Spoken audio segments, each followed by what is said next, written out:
അടുത്ത നമ്മൾ പഠിക്കാൻ പോകുന്നത് മാഗ്നറ്റിക് സസെപ്റ്റിബിലിറ്റി ആണ്. ഈ മാഗ്നറ്റിക് സസെപ്റ്റിബിലിറ്റി മനസ്സിലാക്കുന്നതിന് മുന്നേ നമ്മൾ തൊട്ട് മുന്ന് വരച്ച ചിത്രങ്ങളൊന്നും നമുക്കൊന്ന് നോക്കാം. അപ്പൊ ഇവിടെ നോക്കാം. ഇവിടെ ഒരു മാഗ്നറ്റിക് ഫീൽഡ് കൊടുത്തിരിക്കുകയാണ്. ഒരു അയണിന്റെ പീസ് മുലിക്കാണ് നമ്മൾ മാഗ്നറ്റിക് ഫീൽഡ് കൊടുത്തത്. അപ്പോൾ അയൺ പീസ് മാഗ്നറ്റ് ആവുന്നതാണ് ഇവിടെ കാണിച്ചിരിക്കുന്നത്. അതിനുള്ള ആറ്റങ്ങളൊക്കെ തന്നെ അറേഞ്ച്ഡായി, അങ്ങനെ നോർത്ത് സൗത്ത് ഡയറക്ഷനിൽ ഇത് അറേഞ്ച്ഡായി. അപ്പോൾ ഇവിടെ നോക്കിക്കഴിഞ്ഞാൽ ഒരു കാര്യം മനസ്സിലാക്കാൻ പറ്റും. ഇവിടെ ഡൈപോളുകൾ ഡെവലപ്പ് ചെയ്തു. അപ്പോൾ അതിന്റെ അളവാണ് നമ്മൾ എം കൊണ്ട് ഉദ്ദേശിക്കുന്നത്. ഡൈപോൾ മൊമെന്റ് പെർ യൂണിറ്റ് വോളിയത്തെയാണ് നമ്മൾ എം എന്ന് പറയുന്നത്. അപ്പോൾ എം കൂടിയതിന്റെ അർത്ഥം എന്താണ്? ഇത് നല്ല മാഗ്നറ്റ് ആയി എന്ന് പറയാൻ പറ്റും. ഇവിടെ കൊടുത്ത ഫീൽഡാണ് നമ്മൾ എന്ന് പറയുന്നത് എച്ച് എന്ന് പറയുന്നത്. നമ്മളൊരു പുതിയ ടേം ഇൻട്രൊഡ്യൂസ് ചെയ്യണം. അതിന്റെ പേരാണ് സസെപ്റ്റിബിലിറ്റി. അതിന്റെ സിമ്പിൾ എന്ന് പറയുന്നത് ഇങ്ങനെയാണ് എഴുതാം. ഈ സസെപ്റ്റിബിലിറ്റി എന്ന് പറയുന്നത് എം ബൈ എച്ച് ആണ്. എന്താണ് എം?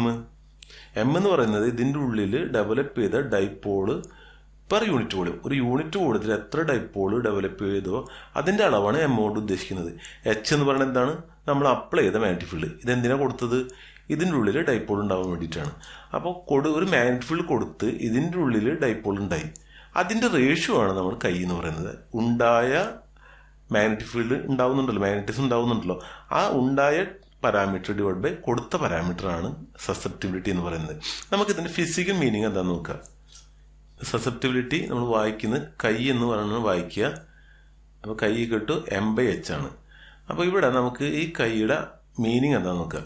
ഇപ്പൊ സസെപ്റ്റിബിലിറ്റി എന്ന് പറയുന്ന ടേം വളരെ വലുതാണ്. ആ വാല്യൂ വളരെ വലുതാണ്. ഇപ്പൊ ഉദാഹരണമായിട്ട് ഒരു മെറ്റീരിയൽ എ എന്ന മെറ്റീരിയലിന്റെ സസെപ്റ്റിബിലിറ്റി നോക്കിയപ്പോൾ 50. ഞാൻ എക്സാമ്പിൾ ആണ് പറയുന്നത്. ബി എന്ന മെറ്റീരിയലിന്റെ വാല്യൂ 0, സി എന്ന മെറ്റീരിയലിന് -20 കിട്ടി. ഇങ്ങനെ വിചാരിക്കുക നിങ്ങൾ. അതിന്റെ അർത്ഥം ഇവിടെ ഈ മെറ്റീരിയല് ബിനേക്കാളും ഈസി ആയിട്ട് മാഗ്നറ്റിസിന് വിധേയമായി. അത് എയും ബി എടുത്തു കഴിഞ്ഞാൽ ബി ഒട്ടും തന്നെ മാഗ്നറ്റിസം കാണിക്കുന്നില്ല.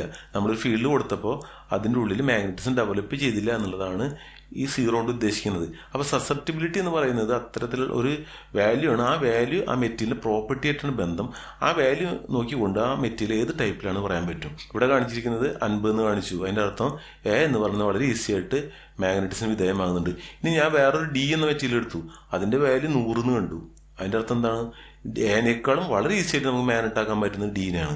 അപ്പൊ സസെപ്റ്റിബിലിറ്റി എന്ന് പറയുന്നത് മാഗ്നറ്റിസിന് വിധേയമാകാനുള്ള കഴിവിനെ സൂചിപ്പിക്കുന്ന ഒരു പാരാമീറ്റർ ആണ്.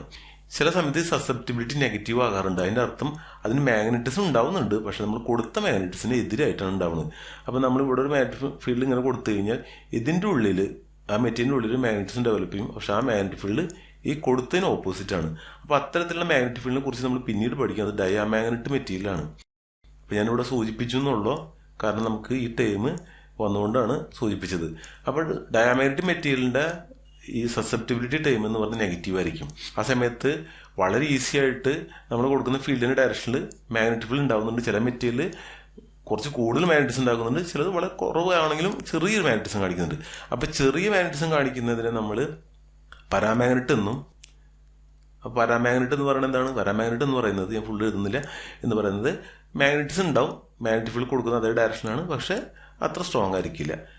ഫെറോമാഗ്നറ്റ് എന്ന് പറയുന്ന ഒരു വിഭാഗമുണ്ട്. അവര് കൊടുത്തു കഴിഞ്ഞാൽ അതിന്റെ ഡയറക്ഷനിൽ വളരെ ശക്തമായ മാഗ്നറ്റിക് ഫീൽഡ് മാഗ്നറ്റിസത്തിന്റെ ഉള്ളിൽ ഡെവലപ്പ് ചെയ്യും. അപ്പോൾ അതിന്റെ ഈ രണ്ട് മെറ്റീരിയലിന്റെ നോക്കുകയാണെങ്കിൽ ഇതിന്റെ കൈ എന്ന് പറയുന്നത് സ്മോൾ വാല്യൂസ് ആയിരിക്കും, പക്ഷെ ഈ ഫെറോമാഗ്നറ്റിന്റെ കൈ എന്ന് പറഞ്ഞാൽ ലാർജ് ആയിരിക്കും. അപ്പൊ ഈ വാല്യൂ നോക്കിക്കൊണ്ട് തന്നെ നമ്മൾ പാരാമാഗ്നറ്റ് ആണോ ഫെറോമാഗ്നറ്റ് ആണോ നമുക്ക് തിരിച്ചറിയാൻ പറ്റും. ഈ സ്മോൾ മാഗ്നറ്റ് കഴിഞ്ഞാൽ കൈയിന്റെ വാല്യൂ 1ന്റെ ഒക്കെ അടുത്ത് വരികയാണെങ്കിൽ 1ന്റെ താഴേക്കാണെങ്കിൽ ഇത് പാരാമാഗ്നറ്റും, 1നേക്കാളൊക്കെ വളരെ വാല്യൂ കൂടുതലാണെങ്കിൽ നമ്മൾ ഫെറോമാഗ്നറ്റ് എന്ന് പറയും. ആ സമയത്ത് ഈ കൈയുടെ വാല്യൂ നെഗറ്റീവ് ആണെങ്കിൽ നമ്മൾ എന്ത് പറയും? നെഗറ്റീവ് വാല്യൂ എന്ന് കഴിഞ്ഞാൽ നമ്മൾ ഡയാമാഗ്നറ്റ് എന്ന് പറയും. അപ്പോൾ സസെപ്റ്റിബിലിറ്റി എന്ന് പറഞ്ഞ പുതിയ ടേം നമ്മൾ ഇൻട്രൊഡ്യൂസ് ചെയ്തു. അതെന്ന് പറഞ്ഞാൽ എം ബൈ എച്ച് ആണ്. എം ഉണ്ടായ മാഗ്നറ്റിസം ബൈ കൊടുത്ത മാഗ്നറ്റിക് ഫീൽഡ് ആണ് സസെപ്റ്റിബിലിറ്റി എന്ന് പറയുന്നത്. അതിന്റെ വാല്യൂ ചിലപ്പോൾ പോസിറ്റീവ് വരാം, സ്മോൾ പോസിറ്റീവ് ആകാം, മൈനസ് വരാം. സ്മോൾ പോസിറ്റീവ് ഉദ്ദേശിക്കുന്നത് പാരാമാഗ്നറ്റിക് മെറ്റീരിയലാണ്. ലാർജ് പോസിറ്റീവ് ഉദ്ദേശിച്ചത് ഫെറോമാഗ്നറ്റ് ആണ്. അതായത് ശക്തമായ കാന്തങ്ങൾ ഉണ്ടാക്കാൻ പറ്റുന്നതാണ്. വളരെ ചെറിയ ഫീൽഡ് കൊടുത്തുകൊണ്ട് തന്നെ നമുക്ക് വളരെ ശക്തിയുള്ള മാഗ്നറ്റുകൾ ഉണ്ടാക്കാൻ പറ്റിയ മെറ്റീരിയലാണ് ഫെറോമാഗ്നറ്റ് എന്ന് പറയുന്നത്. ഡയമാഗ്നറ്റിന്റെ പ്രത്യേകത, നമ്മൾ ഫീൽഡ് കൊടുത്തു കഴിഞ്ഞാൽ അത് ഓപ്പോസിറ്റ് ഫീൽഡ് ഉണ്ടാവുന്നതുകൊണ്ട് റിപ്പൽ ചെയ്ത് പോവാണ് ചെയ്യുക അത്രത്തെ മെറ്റീരിയൽ. അവൻ കൈ നെഗറ്റീവ് ആണെങ്കിൽ അത് റിപ്പൽഷൻ കാണിക്കുന്ന മെറ്റീരിയൽ ആയിരിക്കും. മാഗ്നറ്റിക് ഫീൽഡ് കൊണ്ടുവന്നു കഴിഞ്ഞാൽ അത് മാഗ്നറ്റ് ആവും, പക്ഷെ അത് റിപ്പൽ ചെയ്ത് പോകും.